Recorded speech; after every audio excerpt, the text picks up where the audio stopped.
3월 들어 다시 세움이라는 큰 주제로 매주 다시 세우라는 제목으로 말씀을 전하고 있습니다. 첫 주는 말씀으로 다시 세우라, 두 번째 주는 기도로 다시 세우라, 세 번째 주는 기억으로 다시 세우라, 그리고 네 번째 주는 용서로 다시 세우라는 말씀을 우리가 함께 나누었습니다. 오늘은 마지막 주일로 이제 말씀으로 다시 세우라, 믿음으로 다시 세우라, 하나님이 주신 말씀에 그 믿음으로 다시 세우라라고 하는 주제로 우리가 함께 말씀을 나누려고 합니다. 오늘 본문 말씀에 보면은 예루살렘으로 들어오시는 예수님은 제일 먼저 찾아가신 곳이 어디십니까? 예루살렘에 예수님이 오셔서 맨 먼저 찾아가신 곳이 바로 성전이었습니다. 예수님은 총독을 찾아가거나 다른 곳에 들리지 아니하시고 맨 처음으로 예루살렘에 있는 성전으로 들어가셨습니다. 왜 예수님이 성전에 가셨을까요? 왜 예수님이 예루살렘에 오셔서 맨 먼저 성전으로 찾아가셨을까요? 그곳은 예배하는 곳이기 때문에 그렇습니다. 성전은 하나님이 임재하시는 장소이기 때문입니다. 다른 곳에도 하나님은 계시지만 예수님은 특별히 선택된 장소에 하나님을 만나러 가셨습니다. 여기서 우리는 예수님의 신앙은 성전 중심의 신앙이다라고 하는 사실을 생각할 수 있습니다. 아마 예수님은 성전에서 예배드리며 하나님을 깊이 묵상하기 위해서 성전으로 가셨던 것 같습니다. 근데 예수님이 성전에 들어서자마자 예수님의 눈에 이상한 것들이 보이기 시작했습니다. 그 순간 예수님은 예배하는 것을 포기하셨습니다. 예수님은 분노하셨습니다. 왜 예수님께서 분노를 하셨습니까? 교회에서 장사하는 무리들을 보셨기 때문입니다. 그래서 예수님은 즉각 돈 바꾸는 사람들과 장사하는 사람들의 그 상을 뒤엎으셨습니다. 그리고 비둘기 파는 자들의 모든 행위를 물리적으로 저지하셨습니다. 그리고는 노를 말하셨습니다. 마태복음 21장 2절까지 예수님은 한 번도 이런 모습을 보인 적이 없으셨습니다. 사람을 꾸짖으신 적은 있습니다. 그러나 이렇게 분노를 나타내신 적은 한 번도 없었습니다. 웬만하면 다 용서를 하셨습니다. 예수님은 어떤 경우에도 화를 내지 않으셨습니다. 그런데 우리는 오늘 이 본문의 말씀에서 이렇게 분노하시는 예수님을 만나게 됩니다. 요한복음 2장 12절 이하에 보면 예수님의 그 사역 초기에 성전에서 소와 양과 비둘기 파는 사람들과 돈 바꾸는 사람들의 앉은 것을 보시고 목변으로 채찍을 만들어 돈 바꾸는 사람들의 돈을 쏟으시고 상을 뒤엎으신 그런 모습을 우리가 성경에서 보게 됩니다. 사역 초기에 한번 그런 일이 있었고 지금은 예수님이 돌아가시기 바로 직전에 또 한 번 이런 일을 하셨습니다. 예수님의 이런 행동은 도대체 무엇을 의미하는 것일까요? 예수님이 예배하러 가시다가 이런 거룩한 분노를 터뜨린 것은 무슨 의미 때문입니까? 한마디로 예수님의 의도는 성전은 거룩해야 한다는 것입니다. 성전은 깨끗해야 하고 순수해야 한다는 겁니다. 이것이 하나님의 집이다라고 하는 것입니다. 예수님은 성전이란 하나님이 거하시는 집이요 만민이 기도하는 집이다라고 하셨습니다. 13절 말씀을 보면은 내 집은 기도하는 집이다라고 불릴 것이다. 그런데 너희는 그것을 강도의 소굴로 만들어버렸다라고 책망하십니다. 하나님의 집은 기도하는 집입니다. 성전은 예수님의 이름으로 장사하는 곳이 되어서는 안 됩니다. 교회는 상처받고 버림받은 영혼들이 주님 앞에 와서 기도하는 곳이어야 합니다. 우리 교회는 하나님의 집은 병들고 상처받은 영혼들이 와서 위로받는 곳이요, 치료받는 곳이요, 기도하는 곳이어야 합니다. 그 이상도 그 이하도 아닙니다. 오늘날 왜 하나님의 교회가 세상에서 자기 역할을 제대로 하지 못합니까? 자기 입장을 지키면 반드시 빛과 소금의 역할을 하게 됩니다. 예수님은 말씀하셨습니다.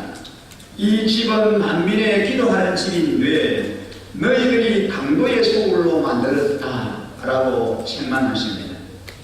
예수님 당시의 사람들은 성전인 하나님의 집을 사람의 집으로 바꾸었고 기도하는 집을 장사하는 곳으로 바꾸어 버렸기 때문입니다. 그런데 이 말씀을 단순하게 겉으로만 해석하면 오해의 소지가 있습니다. 좀 더 주의 깊게 우리가 생각을 해 와야 합니다. 성전이란 지성소와 성소가 있는 건물 그 자체를 말할 수 있습니다. 그런데 여기서 말하는 성전은 성전 건물을 중심으로 관계된 모든 영역을 다 말합니다. 성전에는 이방인의 뜰이 있습니다. 여인의 뜰이 있고 예루살렘의 뜰이 있고 제사장의 뜰이 있습니다. 이방인의 뜰은 모든 이방인들이 올 수 있는 곳입니다. 여인의 뜰은 여인들만 가는 곳입니다. 예루살렘의 뜰은 제사 드리는 사람들만 들어가게 됩니다. 대제사장의 뜰은 대제사장만이 가는 곳입니다. 문제는 지금 이방인의 뜰에서 이 사건이 벌어지고 있다는 데 있습니다. 이방인의 뜰에서는 두 가지 일이 벌어졌습니다. 하나는 돈 바꾸는 일이었고 다른 하나는 비둘기 파는 일이었습니다. 많은 사람들이 6월절 제사를 드리기 위해서 1년에 한 번씩 예루살렘에 올라오게 됩니다. 그들이 올 때는 빈손으로 오지 못합니다. 두 가지를 해야 합니다. 첫째는 성전세를 준비해서 내야 합니다. 이 성전세는 일종의 의무세입니다. 하나님 앞에 누구든지 성전에 나올 때 반세겔의 성전세를 내야 합니다. 그런데 이 성전세는 6월절 전에 납부를 해야지 그 전에 납부를 못하면 예루살렘에 다시 가서 내야 하는 등그러움이 있습니다. 그래서 사람들은 예루살렘에 6월절에 오는 길에 그 성전세를 납부하기 위해서 몰리는 것입니다. 그들의 편리를 위해서 6월절 기간에 일종의 돈을 바꾸어주는 장소를 이방인의 뜰에 준비해 놓고 돈을 바꾸어줌으로 성전세를 낼 수 있도록 도와주었습니다. 참 좋은 제도입니다. 성전에서 돈 바꾸는 것 그 자체가 나쁜 것이 아닙니다. 우리의 오해가 여기에 있습니다. 예수님은 돈 바꾸는 제도에 대해서 분노하시지 않으셨습니다. 그것은 교인의 편리를 돕고 하나님께 영광을 더 잘 드리기 위해서 필요한 겁니다. 그런데 반세겔보다 더 큰 돈을 가지고 와서 바꿔주면 또 이 펜스를 뗐습니다. 돈을 바꿔주면서 일종의 수수료를 챙겼다는 것입니다. 그런데 돈을 바꿔주면서 하나님을 잘 섬기게 해주는 것이 목적이라면 문제가 없는데 그 좋은 제도를 나쁘게 이용합니다. 물론 처음에는 잘 했겠죠. 그러나 세월이 지나면서 제사장들까지도 물들어서 독점권을 주고 일종의 이익사업을 유치했습니다. 비둘기 파는 일이란 무엇입니까? 이스라엘 사람들은 6월절에 절대 빈손으로 갈 수 없었습니다. 뭔가 재물을 가지고 가야만 합니다. 그래서 비싼 양을 바칠 수 없는 가난한 자들은 비둘기 한 상을 바쳐야 했습니다. 그래서 제사할 짐승을 매매하는 장사가 생기게 된 원인입니다. 어떤 사람들은 먼 길을 올 때에 하나님 앞에 제사하기 위해서 허먹고 정없는 온전한 제사 제물을 준비해서 동물을 가지고 왔습니다. 그런데 오다가 보니 동물이 상처를 입거나 온전하지 못하는 그런 일이 생겼습니다. 문제가 생겼습니다. 그렇게 되면은 온전한 제물이 되지 못하기 때문에 어쩔 수 없이 준비해 온 제물을 하나님 앞에 제사로 드리지 못하고 다시 제물을 바꿔야 하는 이런 일이 발생합니다. 이럴 때의 편의를 위해서 그런 제도를 만들어 놓았습니다. 그러나 인간의 악은 그것을 이용하기 시작했습니다. 종교의 껍질을 뚫고 들어가서 종교를 부패시키기 시작했습니다. 금사를 할 때 밖에서 산 물건을 다 퇴짜를 놨습니다. 밖에서 사온 물건을 다 퇴짜를 놓습니다. 이방인의 뜰 안에서 독점권을 가진 그 가게에서 산 것만 통과를 시킵니다. 받아들였습니다. 그런데 값이 같다면 그것도 나쁜 건 아니겠죠.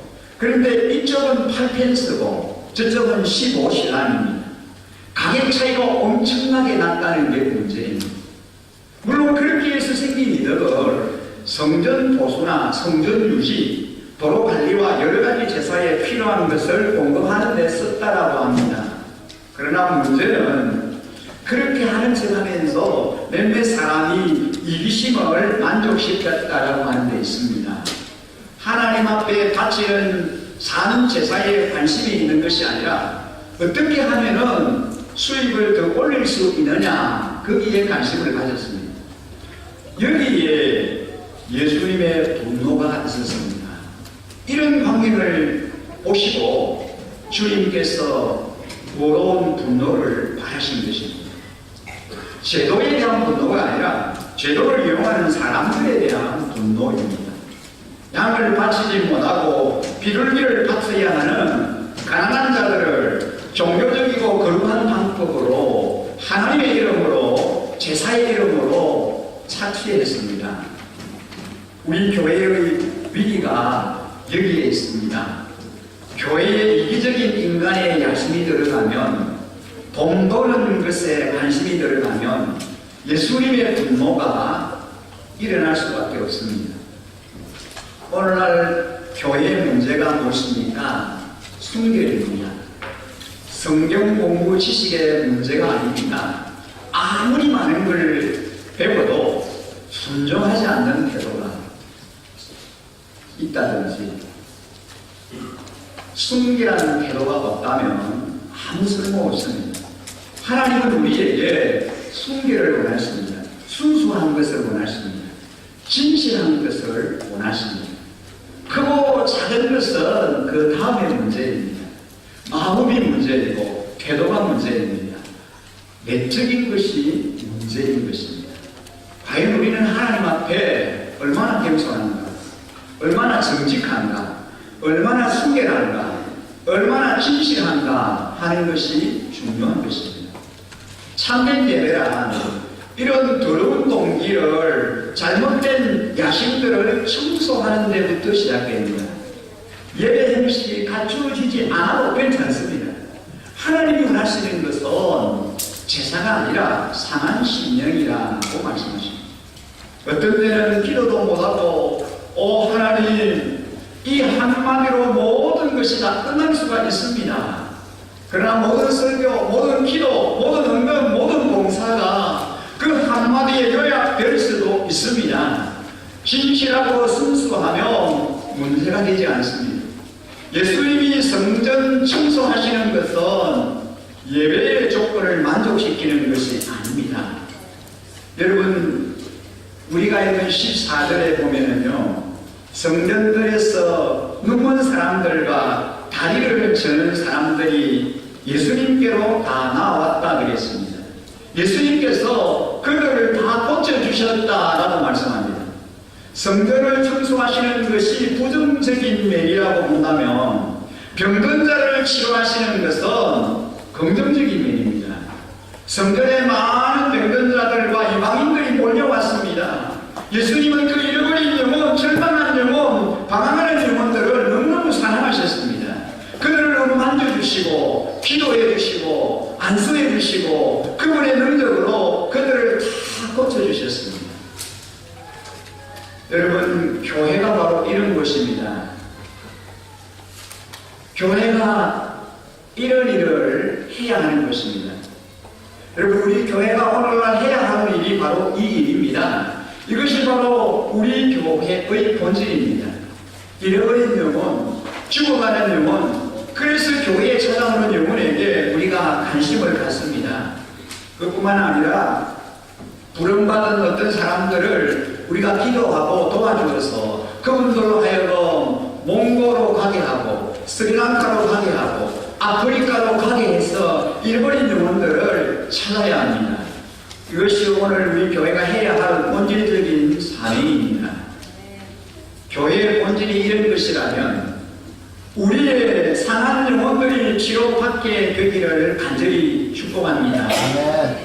모든 병든 육체들이 오늘 우리 일신제단을 통하여 치료받고 회복되는 역사가 일어나기를 주님의 이름으로 간절히 축복합니다. 아멘.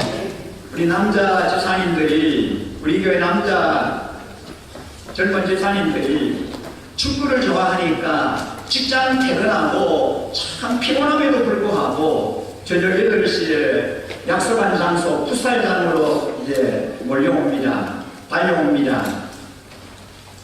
저는 그것을 보면서 참 귀하다, 참 좋다, 그런 생각을 해봅니다. 마찬가지로 우리 믿음의 가정들이 하나님 앞에 기도하는 자리에 하나님의 그 마음을 우리가 바라보면서 기도의 자리에 달려올 수 있었으면 좋겠습니다. 요즘 우리 젊은 집사님들이 참 많이 너무 힘들게 그렇게 살고 있습니다. 살아간다는 그런 얘기를 듣고 또 그런 모습을 봅니다. 왜 힘들고 어렵습니까? 직장 문제 때문에, 재정 때문에, 자녀 양육 때문에, 어떤 관계의 어려움 때문에 많이 힘들어한다고 합니다. 직장을 내려놓고 새로운 일을 시작하기 위해서 기도로 준비하는 분들도 있습니다. 꿈과 비전을 품고 새로운 도전을 시도하고 있습니다. 오랫동안 근무했던 직장을 내려놓고 새로운 일을 시작하는 그런 분들도 있습니다. 여러분, 하나같이 참으로 기도가 다 필요한 분들입니다. 그래서 우리가 함께 기도하고 중보해야 할 줄 믿습니다. 함께 기도의 자리에 나와서 기도하며 기도하다 이 모든 당면한 해난들을, 어려움들을 풀어나가고 극복해 나가야 할 줄 믿습니다. 우리 청년들도 힘들기는 마찬가지입니다. 미래의 꿈과 비전 때문에 취업과 결혼 문제로 힘들어하고들 있습니다. 자녀들도 공부하느라고 많이 지쳐 있습니다. 힘들어합니다. 오늘 이 자리도 고3들이 있는데 여러분 대학 진학을 앞두고 이제 학업 때문에 스트레스를 참 많이 받습니다. 그런데 참 감사한 일은 그럼에도 불구하고 주일 연합 예배에 나와서 하나님 앞에 열심히 예배하고 있다는 것입니다. 얼마나 귀합니까? 이 예배 시간에 하나님 앞에 예배하고 나왔는데 우리 고3 자녀들, 특별히 학업 중에 있는 사랑하는 우리 자녀들을 우리가 좀 한없이 격려하고 축복하고 위로하고 싶습니다. 믿음으로 잘 준비할 수 있도록 믿음 안에서 신앙으로 기도로 그 모든 그 스트레스를, 그 어려움들을 잘 극복하고 감당해 나갈 수 있도록 좀 우리가 격려하고 축복하고 싶습니다. 우리 성도님 여러분, 오늘 이 자리에 나와 예배하는 우리 고3 우리 자녀들, 또 우리 학업 중에 있는 사랑하는 우리 청소년들, 또 어린이들 주의 이름으로 좀 우리가 저렇게 축복하는 격려의 박수를 좀 함께 보내고 싶습니다. 함께 박수 보내겠습니다. 학업 중에 있는 우리 자녀들 큰 힘을 내십시오. 여러분들 뒤에 기도하는 많은 기도의 용사와 또 기도의 전사들이 있습니다. 힘내시고 많은 어려움들을 밀려보고 기도로 잘 극복해 나가시고 학생들뿐만 아니라 어려움 가운데 있는 힘든 가운데 있는 우리 아빠들, 엄마들 믿음 안에서 다 힘을 얻어서 용기를 가지고 당면한 모든 어려움들을 돌파하고 극복해 나갈 수 있기를 주님의 이름으로 간절히 축복합니다. 아멘. 우리의 힘든 능력을 극복하고 다시 세워나가야 하겠는데 기도로 믿음으로 세워나갈 수 있기를 간절히 소원합니다. 아멘. 우리 함께 새벽 기도의 자리, 저녁 기도의 자리를 사모하면서 함께 좀 그렇게 달려나오십시오. 오늘 말씀을 듣고 이렇게 해야겠다라고 하는 마음의 부담이 생기는 분들은 망설이지 마시고 기도의 자리에 나오십시오. 매주일 말씀 듣고 번식 객단을 하시는 분들 기도받는 자리, 축복의 자리에 함께 하시기 바랍니다. 저도 참 많이 힘들고 힘이 약할 때가 있습니다. 그리고 저도 부족함이 참 많은 사람입니다. 한 주간 너무 힘들고 어려운 가운데 달려왔습니다. 그래서 여러 성도님들의 많은 기도가 필요합니다. 부족한 저를 위해서 많이 기도해 주시기를 부탁드립니다. 주님께서 맡겨주신 그 귀한 사명 잘 감당할 수 있도록 중보기도를 부탁을 드립니다. 여러분이 기도하실 때 약함이 채워지기보다는 약함이 덮어지기 때문이라고 믿습니다. 저도 기도하면서 참 힘든 그런 부분들이 많이 있습니다. 때로는 온전히 깨어 기도하지 못할 때도 있습니다. 졸리기도 하고 힘들 때도 참 많습니다. 하지만 무조건 새벽 4시 30분부터 6시 30분까지는 하나님 앞에 엎드리려고 합니다. 이 기도의 힘으로 부족함이 많지만 오늘까지 목회를 감당해 오지 않았나 생각합니다.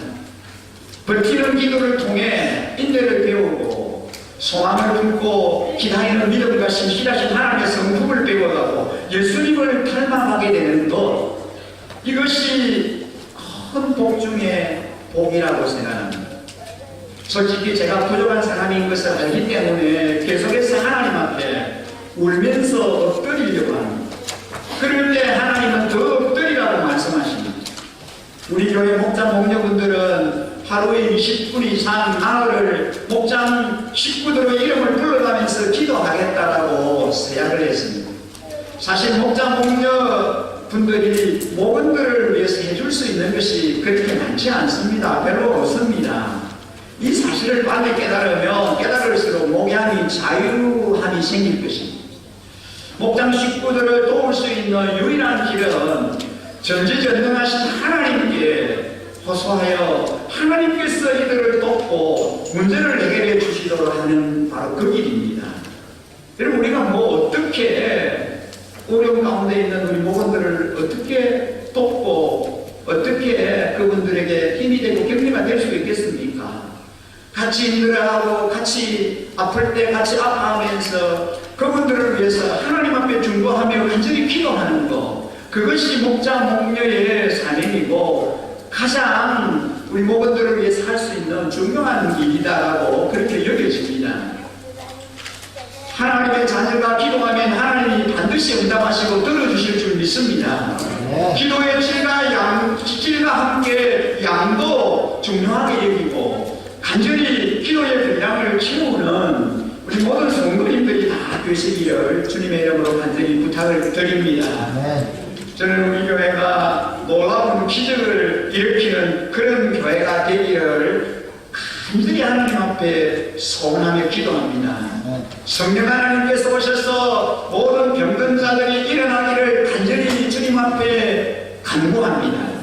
성령의 역사로 안정되기가 일어나고 병든 자가 살아나고 각종 병자들이 치료받고 회복되는 기적이 계속해서 일어나기를 주님의 이름으로 간절히 축원합니다. 사도행전에 일어났던 기적과 표적과 능력 베푸심이 오늘날 우리 목장 안에서 우리 교회 성도님들의 가정 안에서 우리 열심 공동체 안에서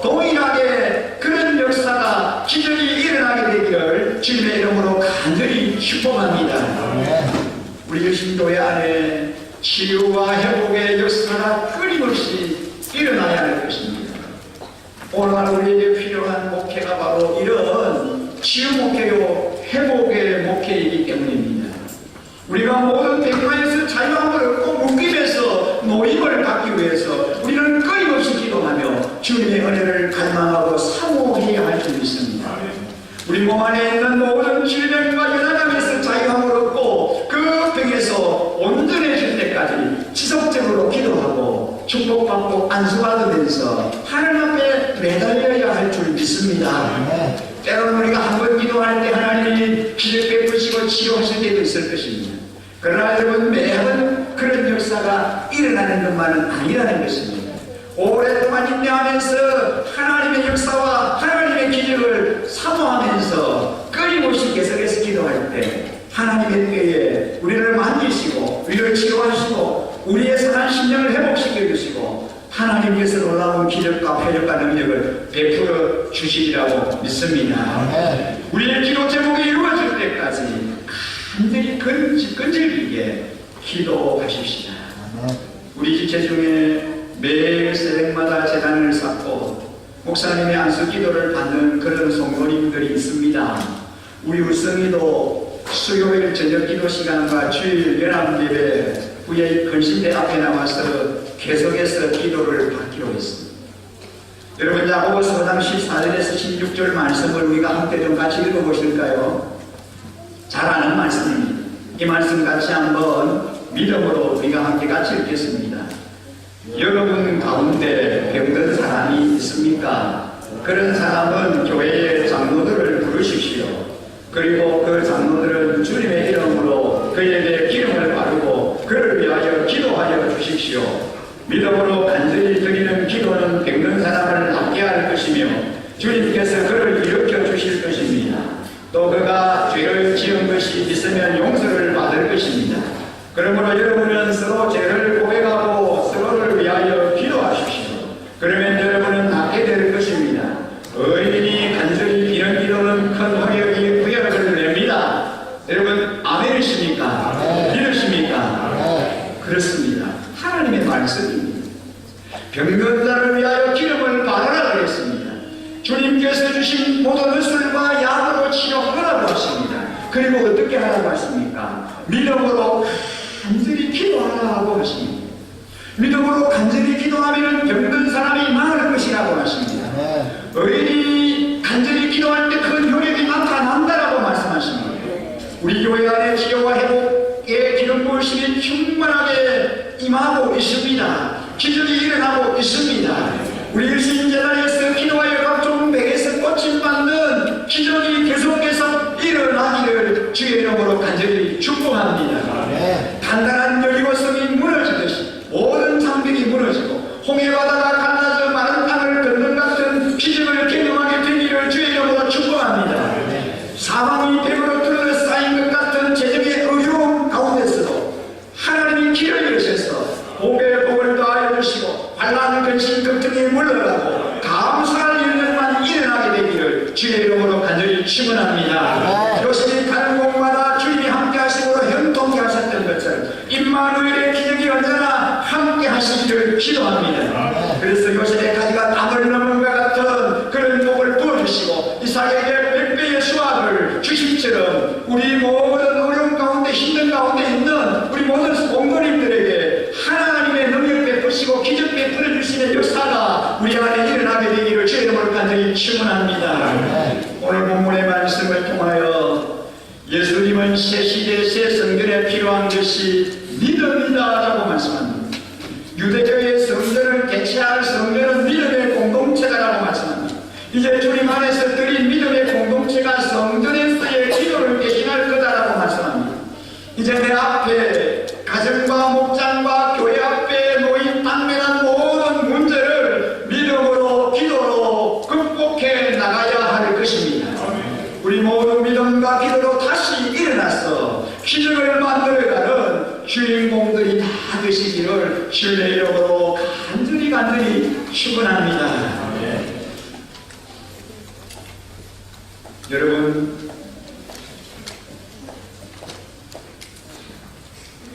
당면한 모든 문제 앞에서 우리가 극복하고 우리가 해결해야 할 부분들이 참 많이 있습니다. 하나님께서 이 모든 문제들을 만져주시고 회복시켜 주셔야 할 그런 부분들이 우리에게 참 많이 있습니다.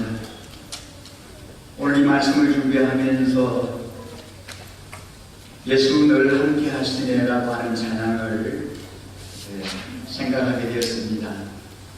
고단한 인생길 힘겨운 오늘도 예수 내 마음 아시네. 지나간 아픔도 마주갈 세상도 예수 내 마음 아시네. 믿음의 눈 떨어 주를 보리 이 또한 지나가리라. 주어진 내 삶의 시간 속에 주의 뜻 알게 하소서. 하루를 살아도 기쁨으로 가리 예수 늘 함께 하시네. 후회도 염려도 온전히 맡기리 예수 늘 함께 하시네. 믿음의 눈 들어 주를 보리 이 또한 지나가리라. 주어진 내 삶의 시간 속에 주의 뜻 알게 하소서. 우리의 믿음의 고백으로 내 어려움과 내가 처해 있는 행동과 상황을 주님 다 아시니 주님 안에서 이 모든 어려움을 극복하고 뛰어넘게 해달라고 주님의 은혜로 모든 것들을 잘 감당할 수 있는 은혜를 달라고 우리의 믿음의 고백으로 우리가 처해 있는 현실과 상황 가운데서 주님만 의지하고 바라보게 해달라고 이 찬양을 우리의 믿음의 고백으로 주님한테 올려드리고 싶습니다.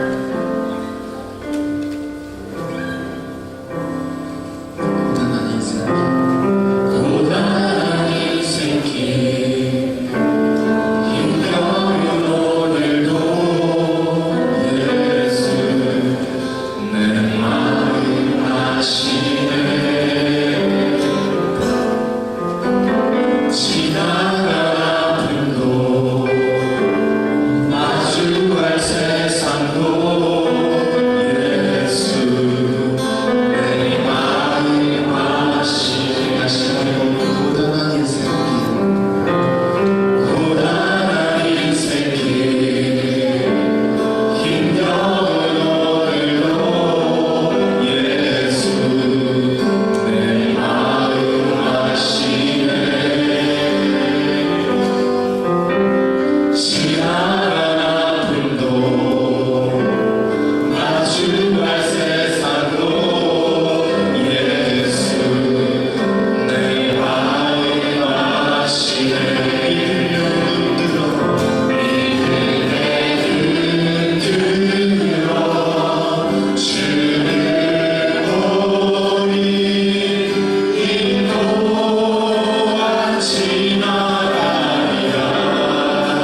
우리는 모든 문제 앞에서 다시 일어나게 해달라고 하나님의 말씀으로 기도로 하나님께서 우리에게 행하신 일들을 기억함으로 용서로 믿음으로 다시 일어나게 해달라고 우리의 삶에